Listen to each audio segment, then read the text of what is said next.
अच्छा नवीद साहब, आपसे इससे पहले ये आगाज़ करूँगा। ये अक्टूबर का जो इलेक्शन का कहा गया है इलेक्शन कमीशन की जानिब से, और हुकूमत भी इससे खुश है, तो उस पर जो बात सामने आई है पीटीआई की जानिब से, वो कहते हैं जी इसकी वजह ये अक्टूबर की वजह ये है कि एक तो चीफ जस्टिस उमर अता बंदियाल और आरिफ अलवी साहब दोनों घर जा चुके होंगे अक्टूबर से पहले, तो वो चाहते यही थे कि उमर अता बंदियाल और आरिफ अलवी ये चले जाएं घर, और उसके बाद फिर हम देखें और अपने हमारे कुछ इस तरह के लोग शायद सामने आ जाएंगे जो वो कहते हैं न्यूट्रल होंगे वो, और ये दोनों को ज़ाहिर जिस तरह वो तनकीद कर रहे हैं उनको लगता है कि न्यूट्रल नहीं है। तो आपको भी ये लगता है कि दोनों अशखास रिटायर हो जाएंगे, घर चल जा चुके होंगे, तो उसके बाद जानबूझकर ये तारीख दी गई है अक्टूबर की?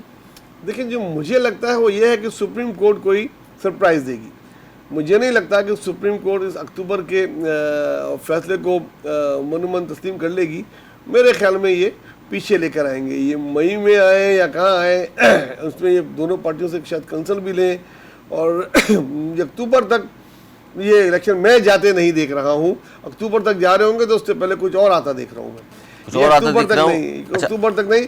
और अगर ये रिटायर हो जाए, वो रिटायर हो जाए, अगर इन बुनियाद पे ये नून लीग कोशिश कर रही है, तो भाई अगर वो नहीं है कि पिंड के सारे लोग भी अगर चले जाएं तो भी वो चौधरी नहीं बनने वाले। अच्छा, आपका तज़िया ये कि जी इनसे कोई फ़र्क नहीं पड़ता। अनीस मंसूरी साहब, आपको लगता है इस थ्योरी में कितनी जान है कि उमर अता बंदियाल रिटायर्ड हो जाएंगे, आरिफ अलवी साहब घर जा चुके होंगे, और उसके बाद फिर रावी चैन लिखेगा इस हुकूमत के लिए? देखिए, ये सारी बातें कही जाती हैं। आपको याद होगा कि इस तरह की बातें हम साकिब निसार के मुतालिक भी सुनते रहे। इस तरह की बातें हम जो है वो जो साबिक DGI थे जनरल फैज़ साहब, उनके मुतालिक भी सुनते रहे। हम ये बातें जनरल बाजवा के मुतालिक भी सुनते रहे। ये बातें होती हैं, देखिए जो निज़ाम चलता है वो निज़ाम हमेशा उन्हीं जो हमारे यहाँ पर लोग हैं उनके साथ ही चलता है। अब अगर आप ये बात कहते हैं कि भाई आरिफ अलवी साहब जो है वो चले जाएंगे, आप मुझे बताइए कि आरिफ अलवी का किरदार क्या है, आरिफ अलवी के पास इख्तियार कितना है। यानी पाकिस्तान के मौजूदा आइन के मुताबिक और मोहतरम जनाब आसिफ अली जरदारी साहब की मर्ज़ी और मंशा के मुताबिक, और पाकिस्तान की उस वक्त की सियासी जमातों ने जो फैसला किया था उसके मुताबिक जो 18वीं तरमीम आई थी, उसके बाद सदर के पास इख्तियार ही क्या है।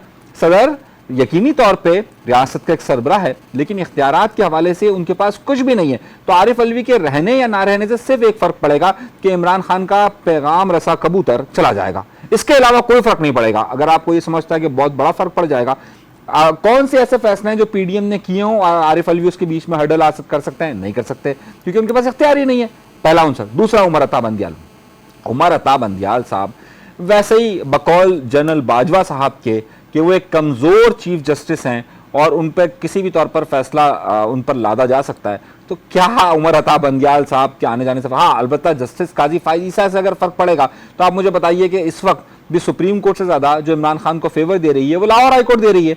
इस्लामाबाद हाई कोर्ट के आप सिर्फ उनके जज साहिबान के रिमार्क्स देख लीजिए। फेवर क्या मतलब है अनीस मंसूरी साहब? फेवर दे रही है या इंसाफ पर मबनी फैसले दे रही है? ये आप किसी से भी जाकर पूछ लीजिए कि कौन किसको फेवर दे रहा है। यहाँ तो जजेस भी देखिए, हम कहेंगे तो फिर जरा सा वो एहतराम का ख्याल हट जाता है और फिर तौहीन अदालत में आ जाए। यहाँ तो पोलराइजेशन का सिस्टम है, जजेस बटे हुए, ये फलां जमात का जज, ये फलां जमात का जज। यहाँ तो बेंच बन जाए तो आपको फैसला पता चल जाता है कि फैसला क्या होगा। तो आप मुझसे ज़्यादा बेहतर जानते हैं, हमारे जानने वाले उससे ज़्यादा बेहतर जानते हैं कि जज पर होता है कि कौन सा जज है, तो फैसला हमें मालूम होगा क्या होगा।